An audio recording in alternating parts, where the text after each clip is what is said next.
मैंने दो आलिमों का जिक्र किया, फौत हो गए, इंतकाल हो गया, मगर शागिर्दों के जरिए से याद किए जाएंगे। बेशक बेशक। उन्हें जिंदा रखने के लिए किसी न्यूज चैनल की जरूरत नहीं है, वो जिंदा ही रहेंगे, यानी उनकी फिक्र जिंदा रहेगी। लेकिन अभी चंद दिनों पहले दुबई के प्रिंस, दुबई के बादशाह, जिसके पास इतनी दौलत थी कि 1000 आदमी एक साथ गिनने के लिए बैठ जाएं तो कई साल लग जाएंगे दौलत गिनने में। अल्लाह अकबर अल्लाह। यानी अगर एक एक रुपया एक एक रियाल करके वो गिने तो नहीं गिन पाएंगे। जिसने बुर्ज दुबई, जहां पर पूरी दुनिया के लोग सफर करके बुर्ज दुबई को देखने जाते हैं, जिस बादशाह ने बनाया, लेकिन मैं दावे के साथ कहता हूं न्यूज चैनल्स पे कितना ही चले, बुर्ज दुबई भी जिंदा रहेगा, मगर आने वाले 50 साल में जो उस वक्त जनरेशन होगी, हम और आप रहे ना रहे, नाम भी याद नहीं रहेगा उनका। बेशक। बोलो याद रहेगा? दौलत के बलबूते यार किसी का नाम जिंदा रहा है जो उसका रहेगा। लेकिन मुझे बताओ, गरीब नवाज को 800 साल से ज्यादा का जमाना गुजर गया। क्या बात है, वाह सुभान अल्लाह। 600 किलोमीटर दूर रहते हो अजमेर शरीफ से। बड़ों को तो छोड़ दो, मर्दों को छोड़ दो, औरतों से लेकर बच्चों तक हर कोई जानता है कि हमारा एक ही राजा है, उसका नाम ख्वाजा है। सुभान अल्लाह सुभान अल्लाह। क्यों नाम जिंदा है बताओ मेरे साथियों? ये मुरादाबाद में सदरुल्लाह फाजिल क्यों नाम जिंदा है? अपने संबल में अजमल उलमा की शख्सियत का नाम क्यों जिंदा है? अरे यही बात समझो आप लोग, अपने बच्चों को दौलतों की तिजोरियां देने से ज्यादा जरूरी यह है कि उनके हाथ में कलम दो। बेशक। अल्लाह ने अगर कुछ शुद्धबुद्ध दी है तो बच्चों को पढ़ाओ, उन्हें जाहिल मत रखो, वरना नुक्कड़ों पर चौराहों पर गालियां बकेंगे, गालियां और बक रहे हैं। मुस्लिम समाज का हाल भी ज्यादा अच्छा नहीं है, बहुत बुरे हालात हैं। परसों मैं चौधरी सराय बैठा था, मुझे कहीं जाना था तो मैं बाबाउद्दीन मस्जिद के पास था, इंतजार कर रहा था गाड़ी का। एक बारात गुजरी, ये मुस्लिम समाज की बारात थी। डीजों के आगे रीछों की तरह नाचते हुए जा रहे थे हमारे जवान। आप कहते हैं हालात खराब हैं, इन जाहिलों से पूछो, इन्हें जर्रा बराबर एहसास है कि क्या हो रहा है आज दुनिया में। डीजों के आगे रीछों की तरह इन जाहिल निकम्मों को यह भी नहीं पता कि उस पे बच क्या रहा, वो कुफ्र तो नहीं बक रहा है सामने वाला गानों।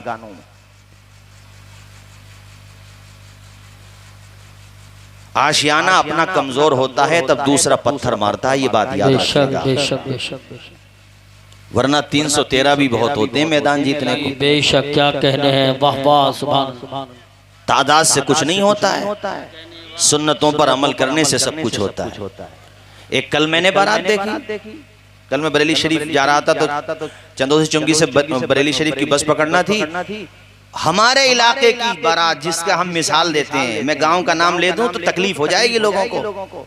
हमारे इलाके की जिस पे हमें फख्र भी होता कि बड़ा अच्छा हो रहा, चलो जलसे होते हैं, अब बुराइयां खत्म हो गई, वहां की बारात। और मेरा चेहरा देख के छुप रहे थे। अबे मुझसे क्या छुप रहे हो जाहिलो?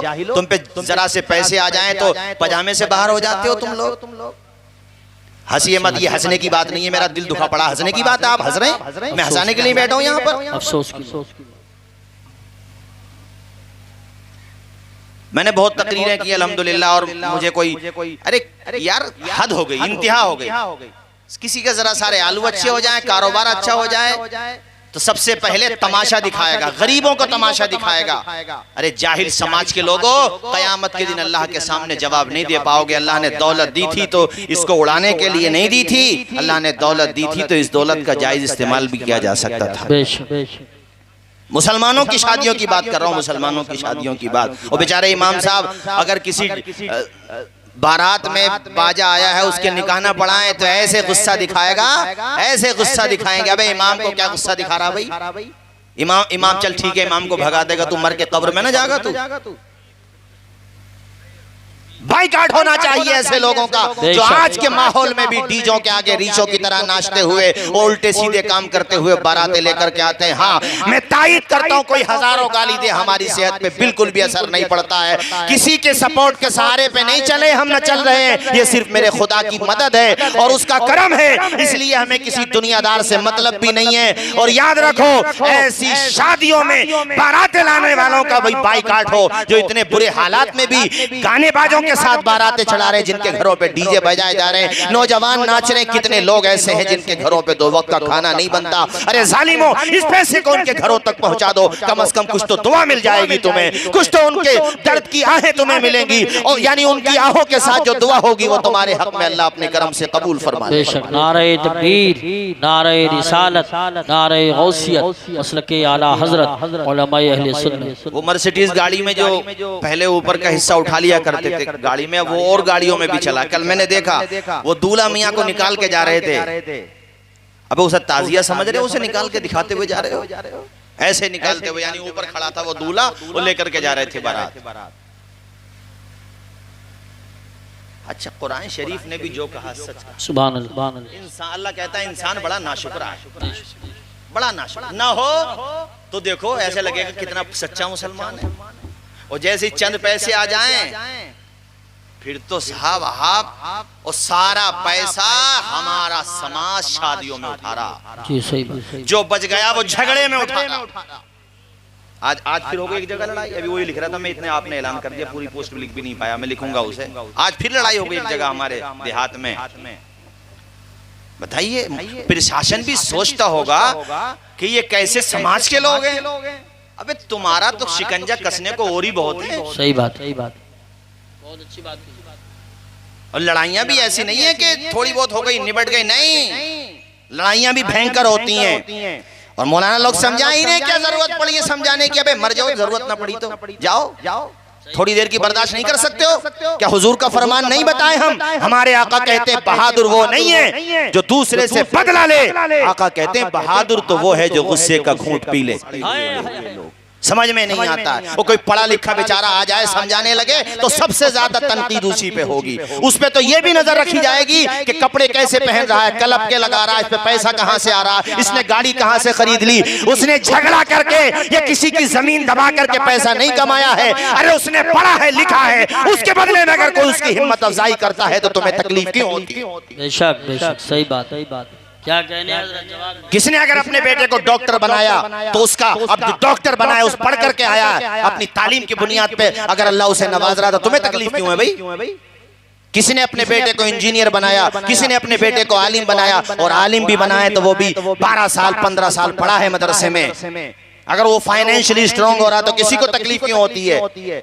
उसने अपने बेटे को गालियां नहीं सिखाई। ये बैठे तुम्हारे यहाँ हजरत कारी शौकत साहब, आपको पता है मैं जानता हूँ इनके वहाँ जहाँ के रहने वाले वहां से जानता हूँ, मिडिल क्लास फैमिली से हैं, बहुत अमीर नहीं है, अल्लाह का शुक्र है, लेकिन दरमियाना घर है। अपने बच्चों को पढ़ाया और आज इनका बेटा मौलाना अताउल मुस्तफा मिसबाही माशाल्लाह, आज उनका तस्करा मैं दूसरी जगहों पे जाके सुनता हूँ तो हमारा सीना चौड़ा होता है कि हमारे रुकनुद्दीन सराय के इमाम साहब का बेटा है। बेशक बेशक, सुभान अल्लाह। और जब एक इमाम का बेटा पढ़ा सकता है, और इमाम को तो ये चाहती है जनता कि इसको तो सांस भी मत लेने दो, मिजाज के खिलाफ कोई बात कह दी तो नाराज हो गए, नमाज भी पढ़ेगा बुराई भी करेगा। एक मसला बहुत चला पिछले दिनों, हमसे भी कुछ लोगों ने सवाल किया कि 2-4 लोग नमाज पढ़ना छोड़ दें तो इमाम साहब को चले जाना चाहिए। मैंने कहा कौन सी किताब में पढ़ा भाई तुमने ये मसला? नहीं पढ़ा, कहाँ है तुमने? हुज्जतुल हेकड़ी में पढ़ा हो तो वो तो हमारे लिए दलील है नहीं। कहाँ है ये? पूरी दुनिया के किसी मुफ्ती से लिखवा के ले आओ ये बात कि कुछ लोग नमाज पढ़ना छोड़ दें तो इमाम को चले जाना चाहिए। मैं रुकनुद्दीन सराय की बात नहीं करता, मैं पूरे भारत की आलम इस्लाम की बात करता हूँ। लिखवा करके लाओ, कहाँ लिखा है? अरे एक भी आदमी नमाज पढ़ना ना छोड़े और इमाम के अंदर अगर कोई शरी खामी है तब जाना चाहिए इमाम को। बेशक बेशक, अगर ऐसी कमी है कि जिस कमी की बुनियाद पर नमाज नहीं होती तब इमाम को जाना चाहिए। यह नमाज में कराहत तहरीमी या उसके अंदर कोई ऐसी लहने जली करता है तब जाना चाहिए। बाकी एक दो नहीं 10-20 भी छोड़ दें, जबरदस्ती डंके की बुनियाद पर, डंडे की बुनियाद पे भेजोगे तो हक़ुल अब्द का गुनाह तुम्हारे जिम्मे आएगा। तुमने अपनी नाक बचाने के लिए उस इमाम को भेज दिया, वरना भेजने का कोई शरीयत में जवाज नहीं है मेरे साथियों। ये मैं स्टेज पे बता के जा रहा हूँ, उलमा भी तशरीफ फरमा, कहीं पर भी पूछ लेना। जिसे देखो अरे बच्चों को पढ़ाओ यार, पढ़ाओ बच्चों को, ये कहना चाहता हूँ। नाम इल्म से जिंदा रहता। जोर से बोलिए, नाम इल्म से जिंदा। ऊंचा बोलिए, नाम इल्म से। इल्म से। हाफिज मिल्लत एक बहुत गरीब फैमिली से। जी सही बात। भोजपुर में